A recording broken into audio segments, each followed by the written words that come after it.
and you're watching Pro Teaches News. Ooh, is somebody talking about pros? Not that kind of pro. See you there.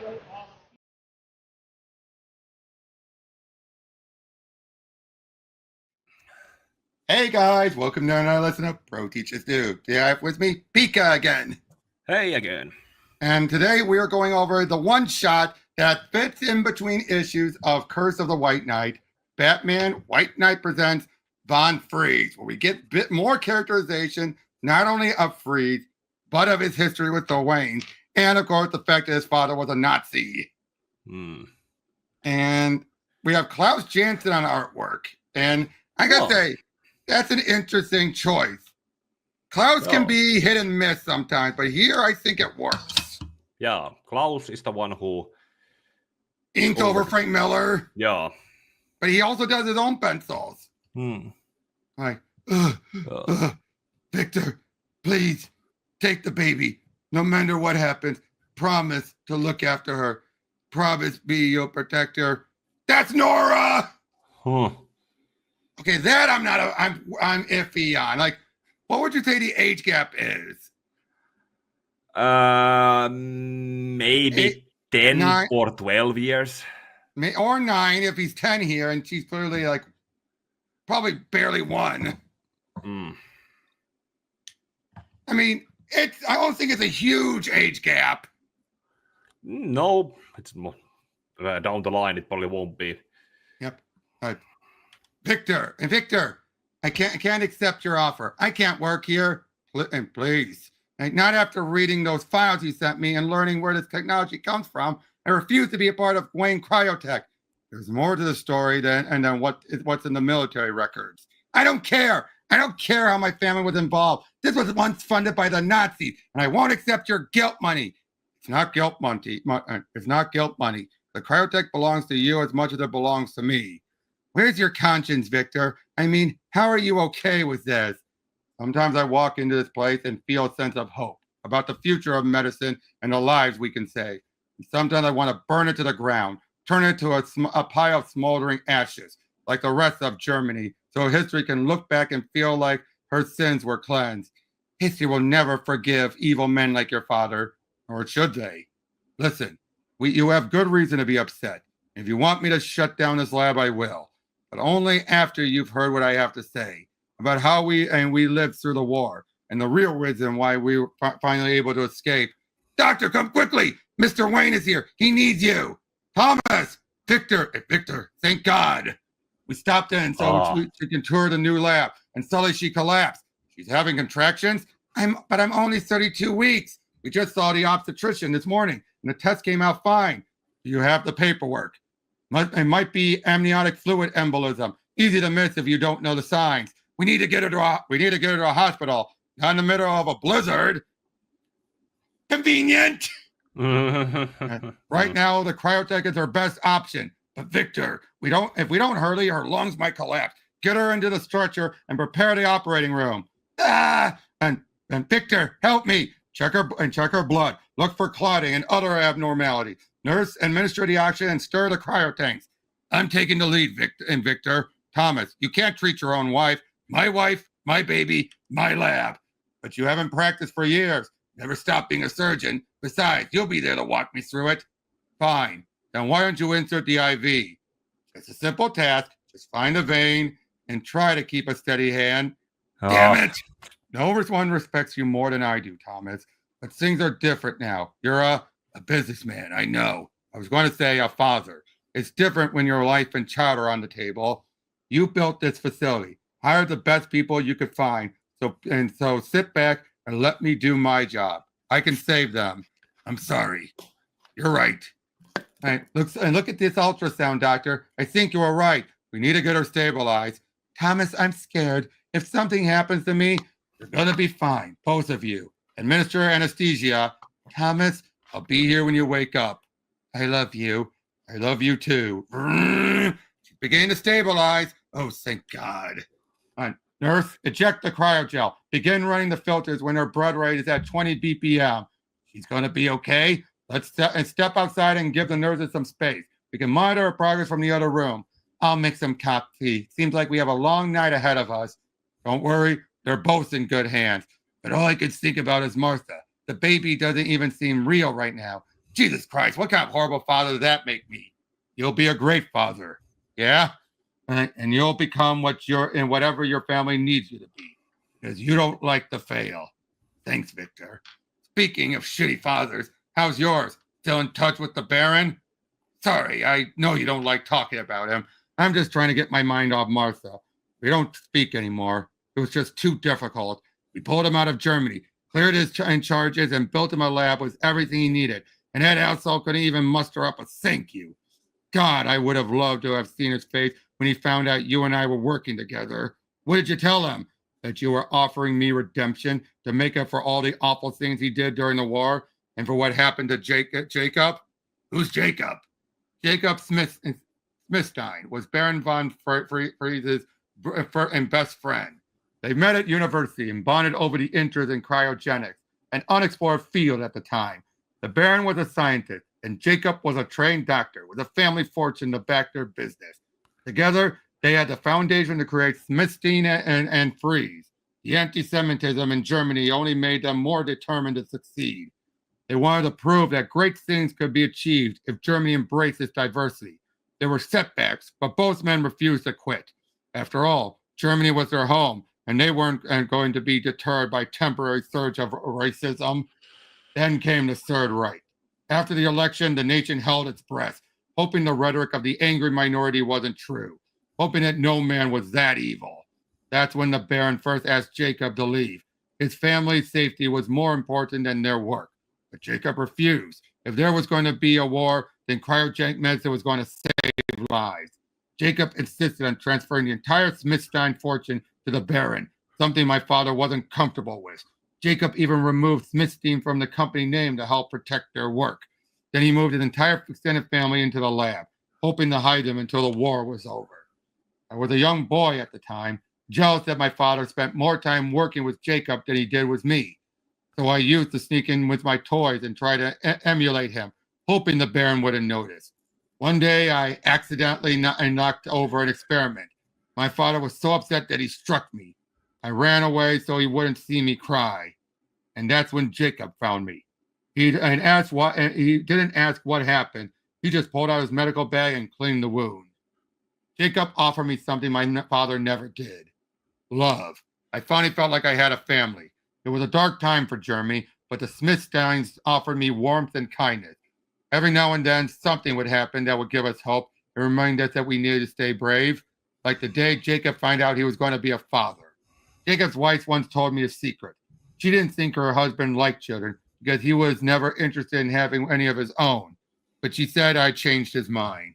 I was too young to notice my father's resentment towards Jacob, and that's when things really seemed to fall apart. When the baby was born, the Baron wasn't even there to help. Apparently, he was at a meeting with Himmler. He and the SS were desperate for anything that would help the war effort, no matter how strange. There were rumors of mind control devices, teleportation machines, an attempt to weaponize religious artifacts. So it wasn't long before they sent for my father, asking him about the possibility of cryogenics. Himmler wasn't interested in medicine. He asked the Baron about developing a death ray of ice. He promised to build him a new facility and to fully fund all of his research. But the Baron turned him down politely, explaining that while he was intrigued by the challenge, his business partner would object to such a thing. What business partner? Himmler then reminded the Baron that he really didn't have a choice in the matter. After the meeting, the Baron dined in the officer club, a place filled with wealthy elites who sought opportunity in Hitler's wake. They suggested it would be better for appearances if my father joined the SS. So he did. Jacob fell to tears at the betrayal. The Baron not only turned his back on Jacob and the work they accomplished, he also turned his back on an entire race of people. But the Baron didn't feel he had a choice. He hated the Nazis, but he felt that wearing their uniform was the only way he could protect their work. But Jacob wouldn't hear it. This had nothing to do with the cryotech. He had no longer recognized his friend. Whatever their history, whatever their dreams, it was all over. And he refused to cooperate in any way. The Baron insisted that Jacob move his family to the new labs they were constructing. That way he could continue to protect them. It would have better living conditions and would be safer from Allied bombing as it was hidden in the mountains. But Jacob refused. We won't be your prisoners. If we don't produce results, they'll shut us down. Then what will your family do? So I'm a slave to you and Hitler? First to build weapons that will kill people who are trying to save us? But Jacob didn't have a choice. He reluctantly agreed to sneak his family to the new location deep in the mountains. It was there that we finally discovered the truth about the facility, that the Baron was using it to experiment on Jewish prisoners. It's the first prototype of the freeze gun. My father explained that it wasn't a weapon. It was a medical tool. The patients all had varieties of injuries and illnesses, and the Baron was just trying to see how the cryotech could save them. My people are not your lab rats! Stop! I think I hear something. Baron von Freeze, is everything okay? I thought I heard something. It's of no concern. Just some equipment that fell over. You need help picking it up? No, thank you. Please continue your patrol. Is there a problem, Schultz? No, sir.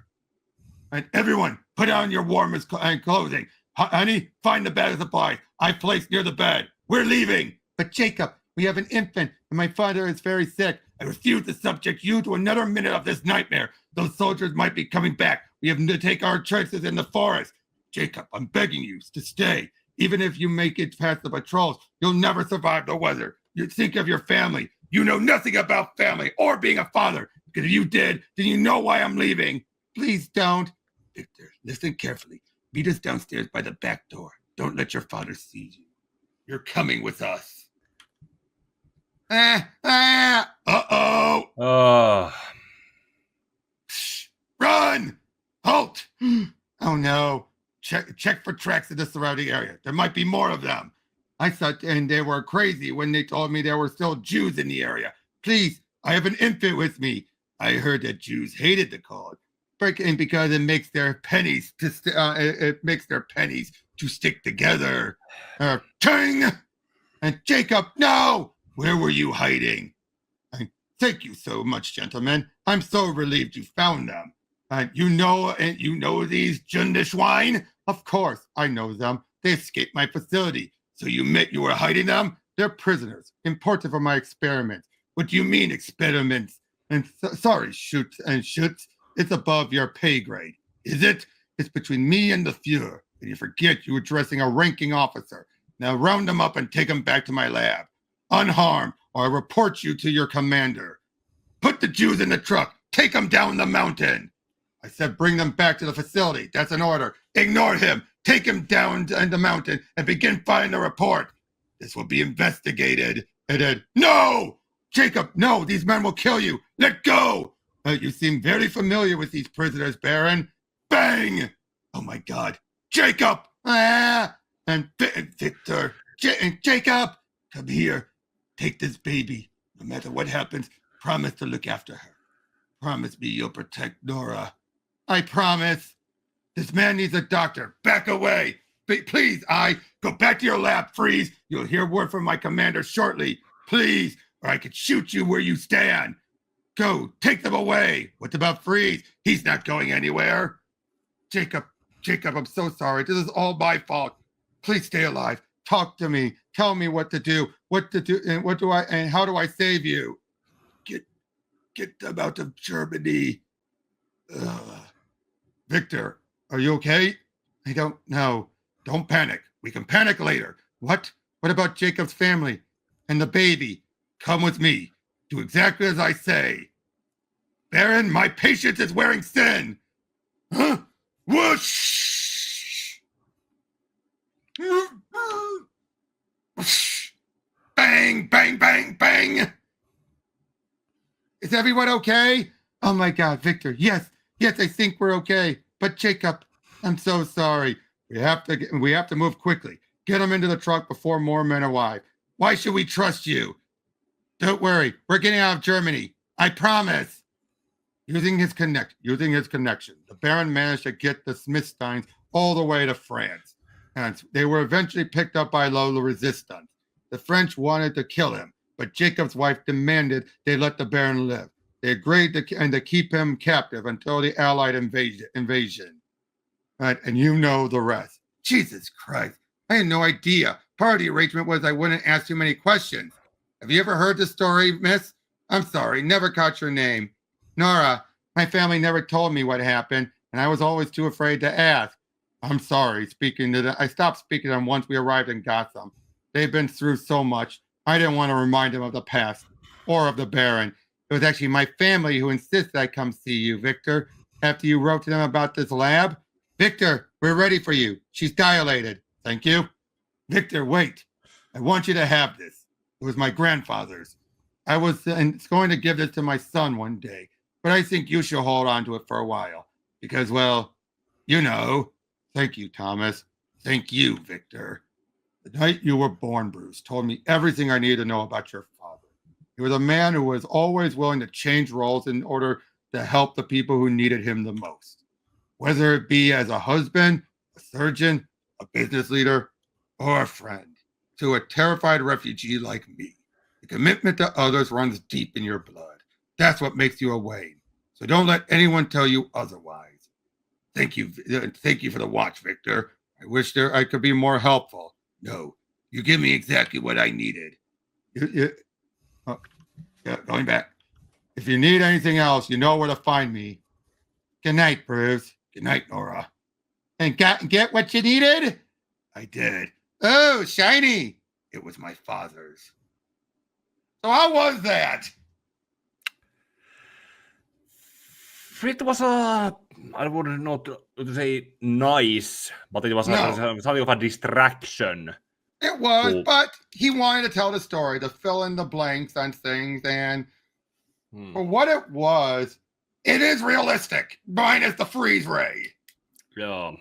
You know, of some Germans who could never go back, but in their eyes, they felt they were doing the right thing because they just keep justifying it to themselves. Yeah. How far can you go before you just acknowledge that, yeah, can come this far? And yeah, but I liked it best for the freeze and Thomas stuff. You know, making clear just how close friends they were and all that. And that would be that he helped deliver Bruce. And I like the reason why Thomas couldn't do it. He hadn't held a scalpel in a while. Plus, it's his own wife. I'm sure. Most doctors don't usually operate or treat their own family members because of the nerves. Jitters. Yeah, and I bet you if it was someone else that he wasn't related to, he'd be able to be like, okay, let's do it. Maybe a little bit of shakes, but not too bad. Yeah. Not as bad as what we saw, which was, it'd probably be more like like a little unsteady, but not too unsteady. Yeah. But yeah, and then, like I said, I just really thought this was an interesting side story. Also, not sure about how the Klaus Jansson's version of this Batman design. Yeah, not the great, but it's only at the end. But I will say also, it does fit with the tale of what's going on in Curse. Think about it. Yeah. Except Bruce had the luxury that Freeze never had of the time difference. Freeze, his father was Bakar. When you think about it. Yeah. His father was Bakar in many ways. But he didn't have the luxury of three centuries of distance. So he's had to accept and move on, move forward, even though he knows that there's always going to be problems. Yeah. Was this a story that had to be told? No. But it was a story that he wanted to tell. Yeah. Story that could have been. I mean, what would you give this if you were to rank it? 7 or an 8, maybe. As in, it's not needed, but it's told well-ish enough. Yeah, it's told very well. Yeah, with death and conflict, and the Bakar comparison works with it too. But only if you're reading alongside. There's nothing mentioned in here, but it's obvious. It's obvious it's meant to be a parallel to Bakar. But having be that Freeze's father created the first freeze gun and everything.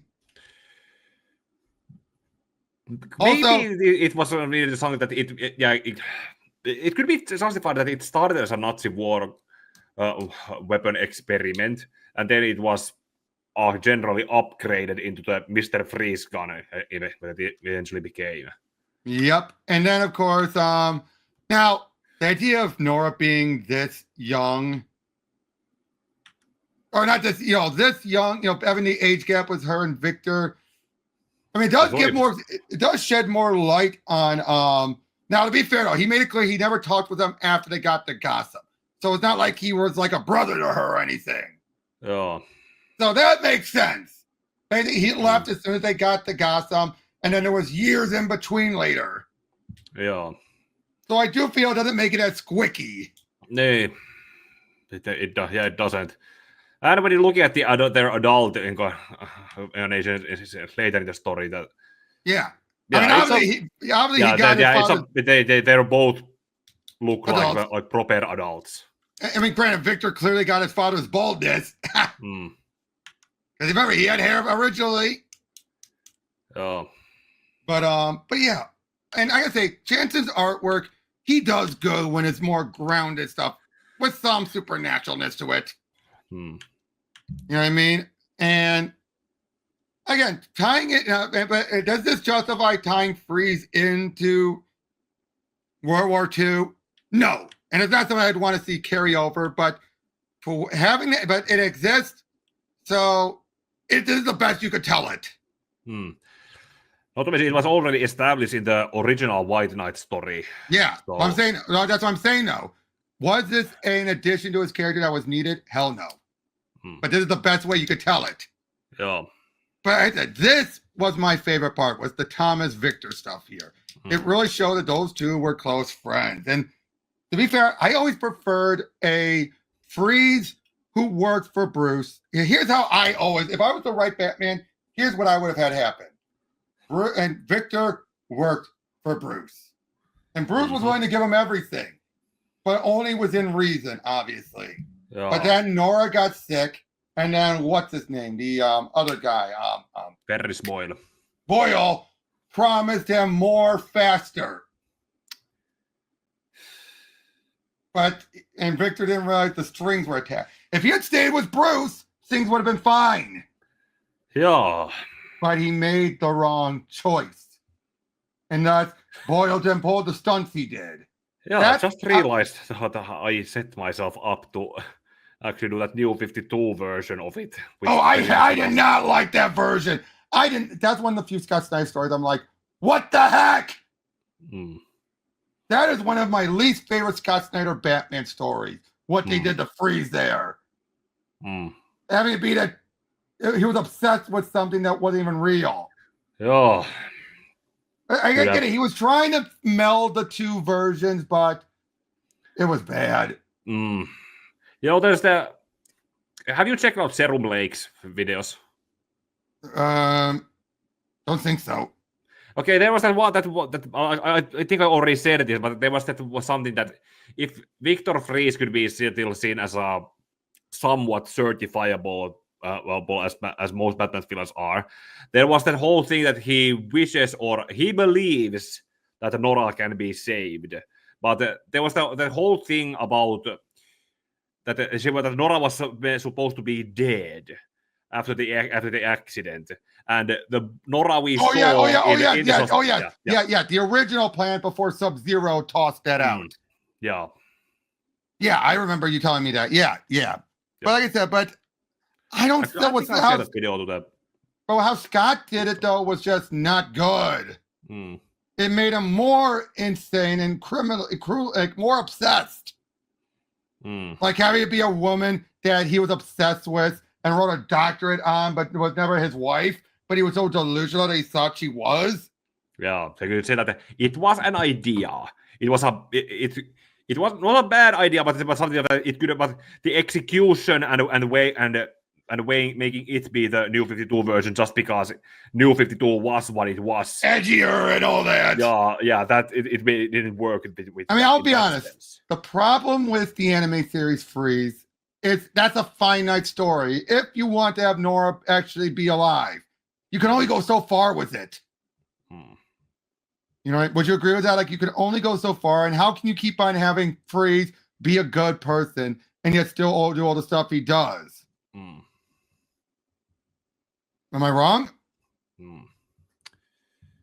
Yeah, you're not wrong. Yeah, but like I said, this overall, minus the Nazi ties, I really like the handling of Freeze in this world. Yeah. You know what I mean? There's still the whole thing how he eventually became a supervillain in the future. It could have been like you said in the previous, in the White Knight stuff, that it was a finite incident that made him try to find ways to get help for Nora. And then Bruce reached out. There's a whole incident. It was maybe one or a few fights with him and Batman until it reached the conclusion where they ended up working together. Because that's what would organically happen eventually. Batman would offer him, a way to help her. Now, again, the whole idea about her is still actually being dead the whole time, and it's just a corpse that's just been well preserved. I get that's an interesting twist, but I think Sub-Zero really just cemented everything. For good or for ill. Would you agree? Yeah. Her waking up and all that stuff and confirming she was alive just totally now made it be where Nora and Zora could have been saved. Yeah, just there's a whole question, how was she actually saved? Because there was I asked about it as a consultation from Serum Lake when we did when I did the holiday special video and about why that Mr. Freeze story was not adapted, and he pretty much told me that she was supposed to be being dead, and Sub-Zero just made that just phone her and then she's okay. Well, they had to cure her disease still. Yeah. Which they did. They did cure her disease. Basically, a cure had finally been made conveniently. Yeah. I need to rewatch that movie at some point. Yep. In fact, that Sub-Zero was clearly done just because of Batman and Robin. Yeah. It would have been because I looked it up again also when I did that. It was supposed to be a Bane movie, apparently, too.